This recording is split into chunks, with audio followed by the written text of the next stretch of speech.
should we, by principle of supporting human autonomy, let people enhance or ruin their lives as they see fit? Or should we safeguard that experience?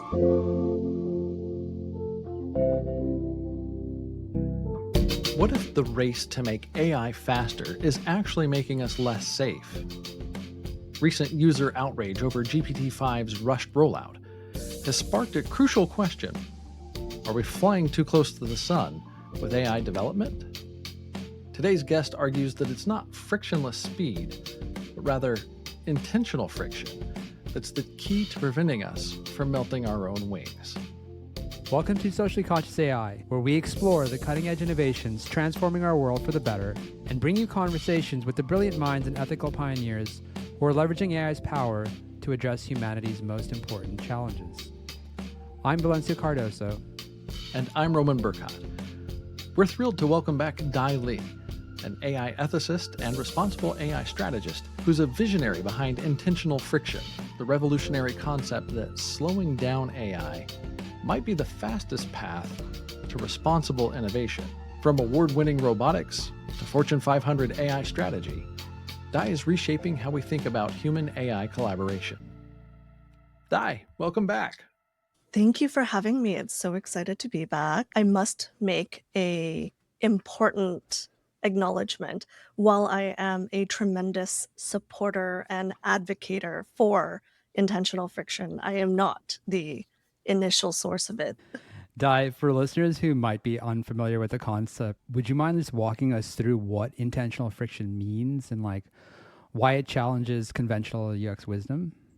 Yes. Well, first let's talk about friction as a general principle, because it's not just a design principle, and there are various observable areas in nature that brilliantly show us how friction can be beneficial.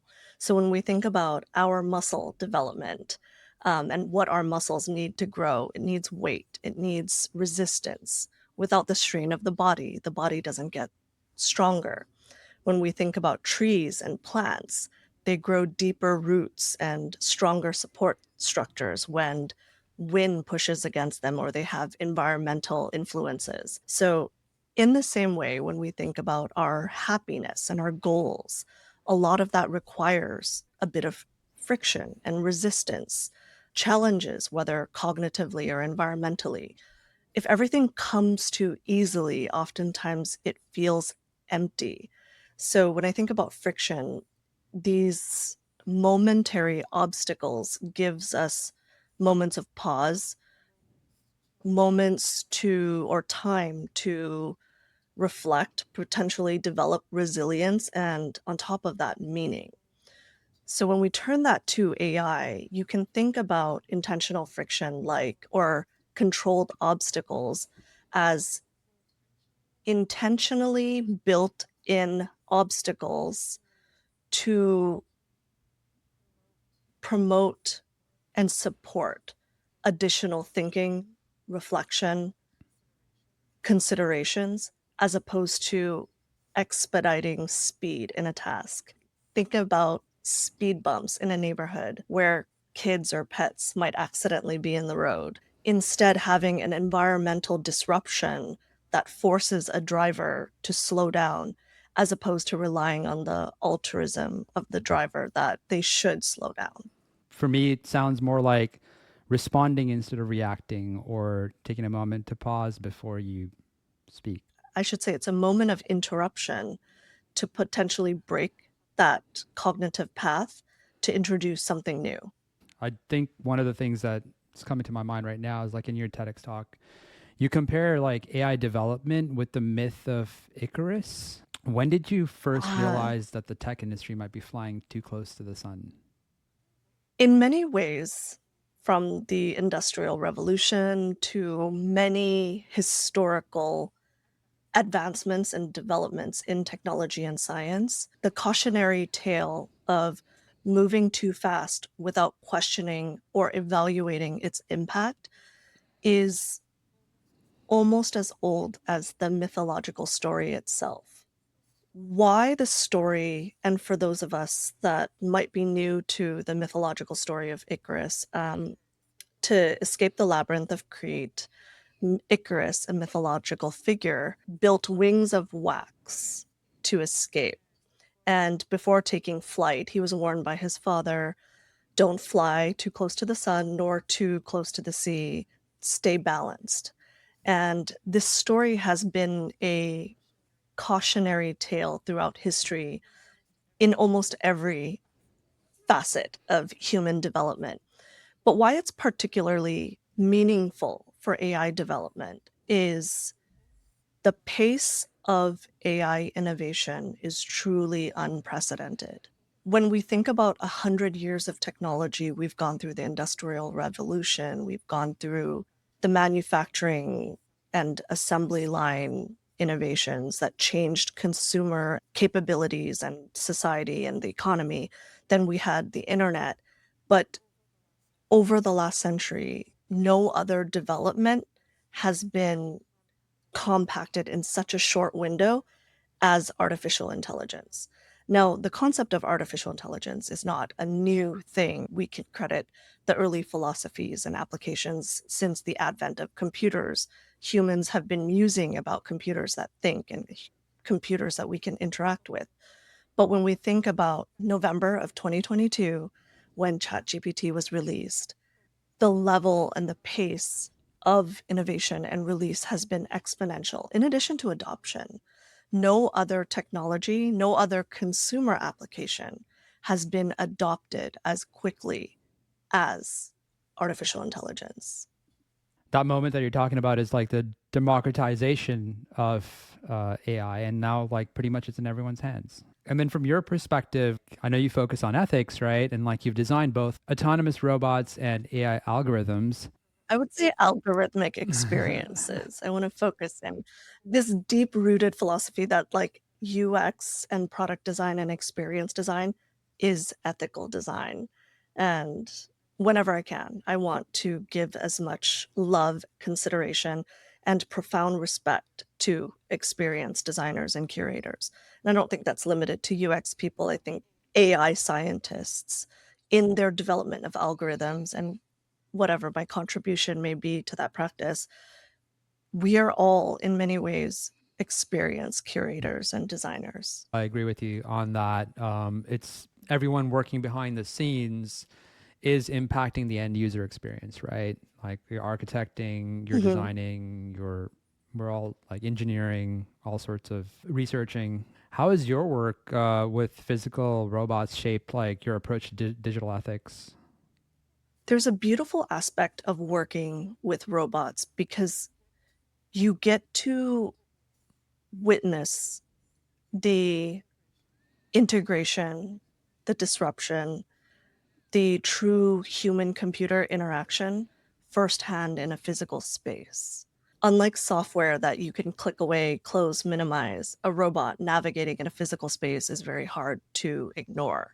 One other consideration that takes place with robots that taught me a tremendous amount in ethical and responsible considerations is that unlike software, or in many ways, software does have tiers of users and people being impacted. With robotics, there's a larger spectrum of people who are impacted by these autonomous systems. You have everyone from the manufacturer who's responsible for the construction of these robots, the delivery people, the people that need to set it up, the operator who is the primary guardian for this autonomous robot, and then the people who occupy the environment that are, in a way, unknowing bystanders that need to understand, interact, move out of the way, or sometimes facilitate the environment in a way so that the robot can be successful. So, my early research in robotics, specifically AMRs, which are autonomous mobile robots, was trying to understand what happens when you deploy autonomous systems on an unknowing populi. And seeing it firsthand made me realize that even with a group of people who may be very technically inclined. And when I say technically inclined, they could even be early adopters of specific phones, operating systems. They always update, they load new features, they purchase new technology and peripherals with excitement. So early in the bell curve. Even with technically literate people from computers to phones, have a sense of attitudinal barriers when it comes to integrating automation into their work.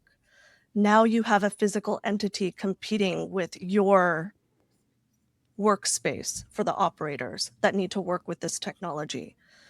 When it comes to AI on a software sense, it's a little more silent. There's a lot of discretion and nuance there, but it's a lot more overt with robotics. So seeing that firsthand really shaped this weight of responsibility I felt in how we deploy autonomous systems and intelligent systems that are probabilistic, that are not deterministic like software systems that we are using today. Well, the thing that hopped out at me was we're talking about unleashing a robot into a population that, especially amongst workers, sometimes there could be a bit of a revolt. And that drew my mind to the recent headlines around the rollout of GPT-5, the user Oh my revolt of people who were not thrilled with the changes that happened there. So I'm curious, do you look at that as a vindication for your thesis about needing to have a little bit more intentional friction? the emotional fallout from the GPT-5 rollout is so socially complex. So, for those listening, recently OpenAI replaced the GPT 4.0 model that was available through their applications and APIs with GPT-5. And people on social media described it like they were broken up with. And that's a term we use in a very human way to describe our relationships with each other, human relationships, complex relationships. So that term holds very significant weight. Many express that they miss the warmth and reassurance from the older model. And really, the alarming red flag to me here just shows how emotionally invested people have become in what is essentially a non emotionally intelligent tool. And it makes me think like, are people grieving a chatbot more than grieving a lack of in real life friendships and social engagements? We often talk about these parasocial relationships that we have with social media figures or celebrities and how insidious that could be. But now there's another parasocial aspect, which is with AI. And this is even more accessible than social media parasocial relationships and celebrity relationships.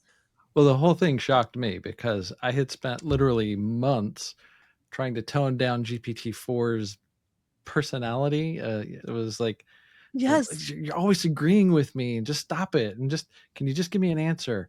And so when GPT-5 launched, I was really excited because my immediate Right? testing of it was like, oh, it's concise, oh, it's just factual, just like a lot more to the point. But after about a week, I was like, God, this is so boring. How do I get some of the personality back in this thing? For the first time, though, ChatGPT said, I don't know and I don't have information on this, but Mm-hmm. let me give you areas in which you could further conduct research. And that was a very useful and intelligent breakthrough in the experience for me. And so when I think about this, it's like the first version of ChatGPT was, yes, a productivity assistant, but over the past 3 years has become a companion for many people. And I think something I'm trying to reconcile with is Sam Altman's tweet when he said, we didn't realize how people felt about this and, we're taking into consideration. And I said, no, pause. Let's talk about friction. Pause. This reaction to the persona change, not I really want to emphasize persona change not quality of output, not, you know, success of tasks, any of that, the personality change. This response to that should be very indicative that there's a longer research thing that needs to happen here if the reaction is so visceral. So instead of saying, maybe we'll put some of it back in, how about we pause, give a moment of friction, and let's see if the social behaviors change with the lack of persona. Do people use it differently? It's hard to gauge mental health just from social media reactions, but is is there a positive outcome? When Sam Altman said he was surprised by people's reactions, I thought, I'm surprised that you're surprised because I was so surprised he was surprised. None of us should be surprised. we've been talking about the J curve for decades. Like you Mhm. roll out a new feature to a widely used platform, people are going to be pissed just because you move their cheese. So if Yes. for no other reason, hey, you made a change to something that I was used to, so the new version is automatically going to suck in my eyes at first. But Yep. it is really fascinating the dynamics of um, kind of the personal attunement, and in some ways I'm grateful that it happened just because of the way people started talking about the ways they're using chat gpt. Like, I don't think we necessarily knew how people were using it on such a personal level. I mean, we should have known. You hear about, I guess, I thought those were extreme users. Those were people who were on the kind of the fringe, who were having like deep conversations with ChatGPT. But then when you see like this outpouring of outrage, Yeah. it's like, oh wow, there's a lot of people who are really deeply engaged with this bot. When it becomes CBS worthy and New York Times worthy of consideration with screenshots and everything, it is a point of concern. Part of GPT-5's redesign was to reduce this almost meme-worthy sycophancy, where it was it was met with the same, if not more, public response, making memes about how nice GPT-4o was. So I'm wondering, like the researcher side of me is wondering if we knew that and knew that this replicated fake version of empathy and sympathy, even if it was fake, we wanted it anyway, which shows an even deeper underlying issue. Switching topics a little bit, how do you implement like intentional friction in like enterprise AI systems, say used by Fortune 500 companies? Like in practice, what does that sort of look like? When we think about systems that are worthy of trust, and we make parallels to, say, human relationships, human to human business transactions, oftentimes it revolves around understanding the rules of engagement, which then comes down to transparency. So, as a founding operational principle, I often look at levels of transparency first. One, as a base level, very low bar, communicate to people when they are consuming, interacting, or just receiving anything from something that is an AI versus human. And with the fidelity of content being created by AI, it's very easy to mistake it for something that your coworker, a company's human could have curated for you. So just that simple distinction could be something that enables someone to practice better discernment because it came from an automated system. The second practicing principle is communicating realistic capabilities and lack of, or capabilities and inabilities. We often share the selling points of systems. Look at all of these great things it can do. Think with AI, it's more important to communicate what it should not do, what it should not be used for. Something that is becoming an industry standard is something called model cards. Think of them like nutrition labels for food, but now for AI systems and for AI models. to communicate limitations, best practices, intended users, instead of everybody who should use this particular system. Is there a level of technical literacy required? Is there a level of system understanding that's required? Someone who might understand risk management as opposed to others. And when we think about societal attitudinal barriers to technology, oftentimes it comes from a root of lack of understanding, not knowing where their place is in the greater ecosystem of this technology being introduced to a specific demographic. Yeah, this brings up upon like the opposite end of the spectrum, right? Which is like sort of the trust paradox. And the argument about slowing down AI builds trust, yet users often complain about friction or trying to get from point A to point B as quickly as possible. How do we balance user satisfaction with responsible design? I love this topic because it's an area of research that I think experienced designers and researchers still have tremendous opportunity to dive into. Using the outrage around GPT 4.0 and GPT 5 as an example, like that example showed how powerful emotional design is and how fragile user trust becomes when people feel like their autonomy is taken away. So there's this balance between like respecting human autonomy versus corporate design, something that I debate often with colleagues, friends, and other practitioners is this talk of freedom and autonomy. Should we, by principle of supporting human autonomy, let people enhance or ruin their lives as they see fit?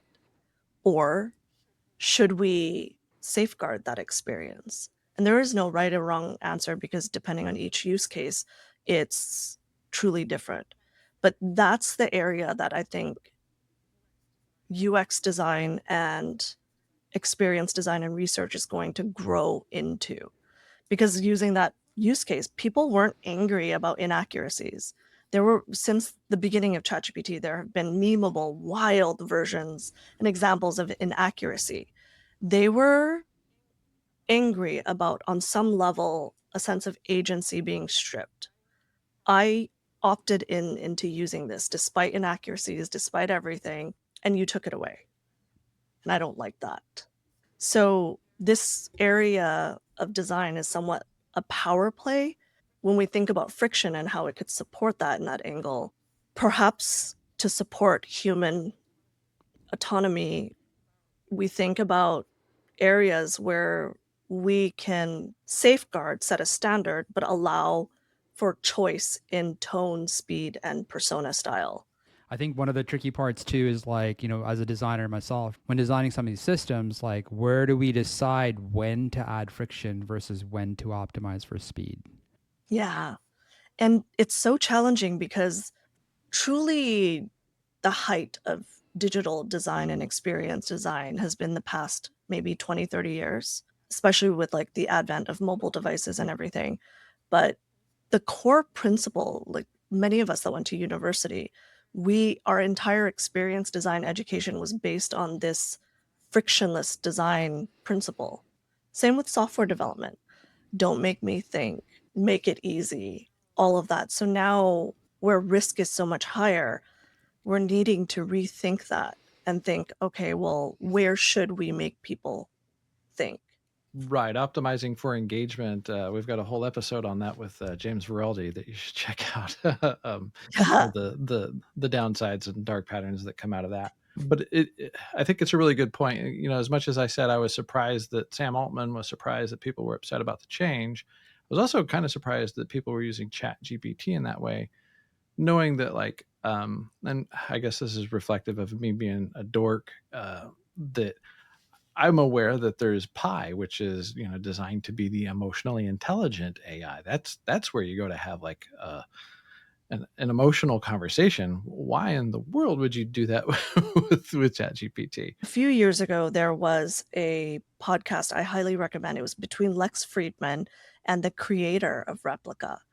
and the history behind why she created Replica and what it's become. It's incredibly intriguing conversation. I revisit that podcast probably 2 or 3 times a year because it was a wonderful case study on emotional UX design and designing a product specifically around emotional engagement. Now, without getting into the ethical considerations of it, where my mind started to wonder was here you have many products that are geared and truly positioned for emotional engagement, companionship, romantic relationship role playing, even. Why did ChatGPT garner such adoption in that use case over these applications that are primarily targeted towards that? Yeah, like I said, I know I'm a dork. I'm in, I'm in the industry, and I'm also just really personally interested by all that. So of course I'm playing with all kinds of other models and bots and stuff. I imagine for your mainstream consumer, you're basically hearing about ChatGPT. You're hearing maybe a little bit about OpenAI. So when you go onto the App Store, it's overrun with all these front end interfaces, basically for ChatGPT. So I can Mhm, see where a lot of people are just going to, by default, end up interacting with that. You raise a really interesting point around how you don't know how users are going to use your product until they start getting their hands on it. mhm. And with something as open ended as generative AI, it's really impossible to kind of anticipate some of these ways in which you don't want people playing with your product. Um, Stepping back from like the foundation models, though, like to the companies that are just delivering services, do you have thoughts on what kind of guardrails they could put onto their apps, their services, that are healthy and respectful and essentially just fairly universal principles? I think as a general practice, and this applies to, it pains me to say early days of machine learning because it's not that long ago, and there's still very complex classical models that aren't generative AI that these principles apply to. And one is this reminder and introduction of AI's artificiality. The more than just I'm not a human, but a these are my flaws and these are cautionary things to look out for. Think when I'm talking with people, they say, okay, you're telling me I should be careful and I should look out for these things. What are the things that I should be looking out for? And I think about heuristic evaluations of systems. We are often looking at happy paths. What is the best optimal success route for someone to complete a task? But we don't often share or evaluate the worst possible outcomes.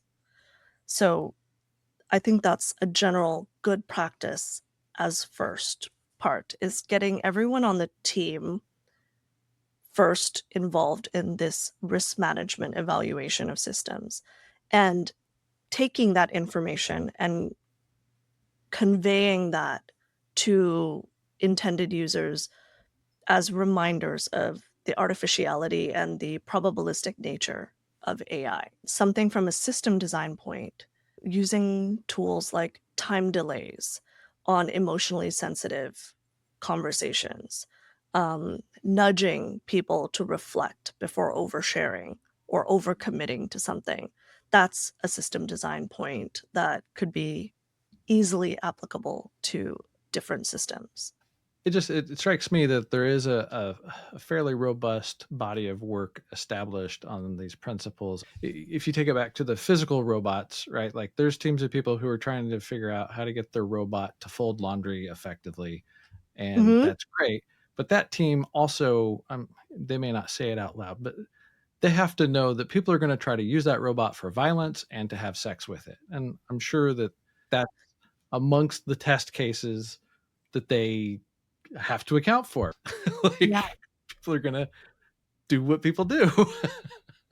I often joke that So people will ask me, what is your greatest concern when it comes to AI for the future? Like, is it robots taking over? And I was like, oh, no, no, no. As a standard practice, at least physical robots are required to have an emergency stop button of at least 55 millimeters in diameter for many countries. And I use that as a jumping point to say, I hope. So, my biggest fear around AI and society is the loss of human autonomy, the ownership of our likeness, our digital identity, our rights to our personal self, and our freedom of choice in a lot of the data that we curate and create. My hope for the future and what I would love for AI is this hype stigma around it to just die out and for AI to become like a toaster. That might actually be my next talk title. AI should be like a toaster. People are like, "Well, that's highly simplistic." I'm like, "Have you seen recent toasters at Best Buy? They are fancy. They have like built-in sensors for like texture and moisture and everything." But why I say a toaster is it is a very ubiquitous tool, although some of us use it to reheat pizza, even though there's warnings against like grease fires. But it's standardized. The manufacturing comes with a level of rigor and standards in evaluation and components, and that is what I think is missing from AI.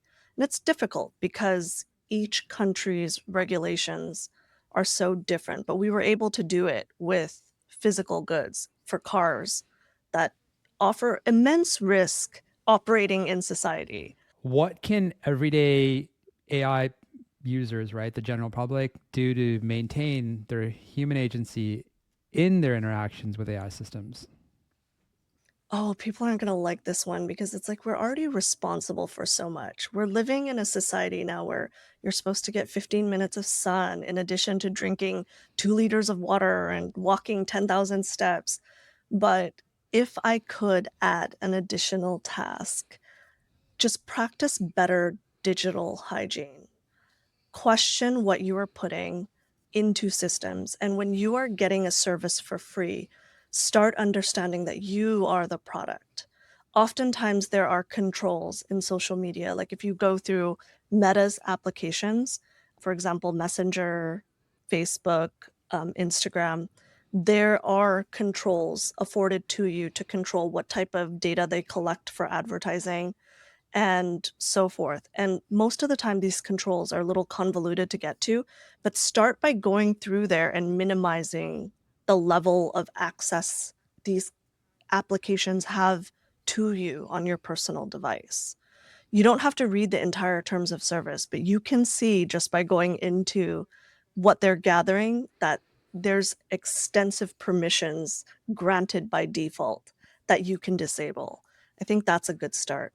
Another one is, oh, if I can encourage everyone, I know we're using ChatGPT and other AI systems, but please do not put personal health information into ChatGPT, especially for diagnoses, and at least say, hey, asking for a friend, something, because unlike conversations with your doctor, your therapist, and professional practitioners, those are protected by HIPAA. None of the conversations in these AI systems are protected by HIPAA. So my rule of thumb is don't put anything in ChatGPT that you wouldn't want exposed on social media. Because we're trading in so much data just for this ease of use sometimes, right? Yeah. Oh, and one last thing. I really want to express this because, especially on social media, the general vibe around AI is shifting, and it's one that is more critical. There's a lot of AI, generative AI fatigue, and it's forcing standards and policy changes. So keep being vocal about wanting to see AI generated content labeled as so.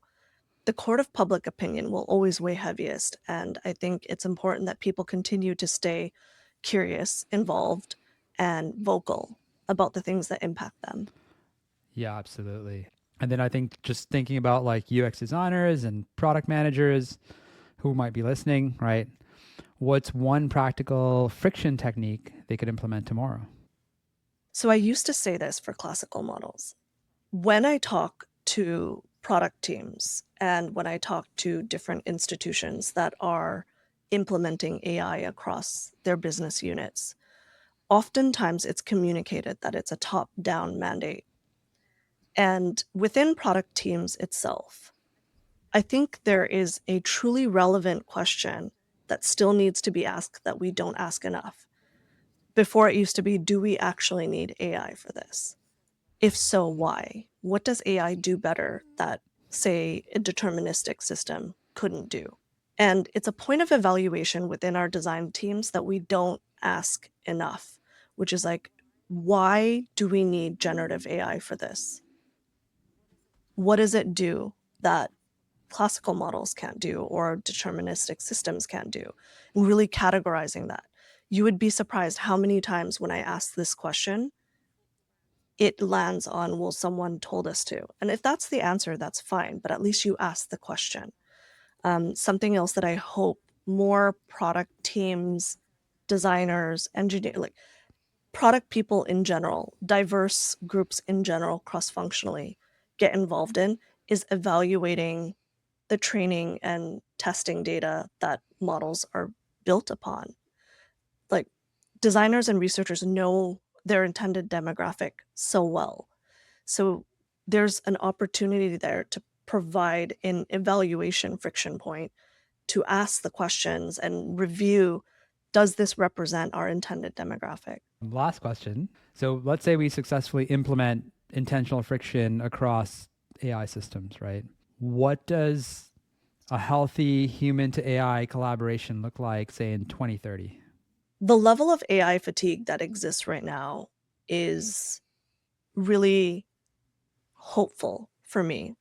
So when I think about a future 20, 30 years from now with intentional friction and changing design patterns around AI, I'm hoping for democratized access to, well, one, democratized benefit from AI. Right now, a few key players hold a lot of the cards when it comes to who gets what, what's being built, and so forth. So I hope there's more public discourse and involvement around what's getting built. I truly do hope it becomes more like a tool and that there's more literacy around digital hygiene, data hygiene, and more. And that there are standards and policies in place protecting human autonomy and ownership over our likeness and our digital and physical being. Dai, you mentioned like, you're online and you're doing a bunch of work. Like, where's the best place for just people in general to learn more about like what you're doing and how to stay connected to some of the things that you're up to? So I have my website, diebot.io, and then also my LinkedIn that will have upcoming speaking engagements, papers that are published, and more. I'm also a Google Women Tech Maker ambassador. They're a fantastic organization helping to foster conversations and communities in tech. And also, I am a working group member with the Data Science Alliance based out of San Diego. They're a wonderful nonprofit coalition of people from different practices, different organizations, really trying to provide frameworks and applicable solutions in responsible data science practices. Dai, thank you so much. And thank you for spreading your good everywhere. We're so grateful you made the time for us today. And thank you for sharing your voice and your vision. And thank you for joining us for Socially Conscious AI with our guest, Dai Li. If this discussion sparked new insights for you, we'd love for you to subscribe and join our community of AI optimists. If you know somebody navigating the complex world of ethical and sustainable AI, why don't you share this episode? It might be exactly what they need. For Valencio Cardoso, I'm Roman Burkott. Until next time, stay curious, stay conscious.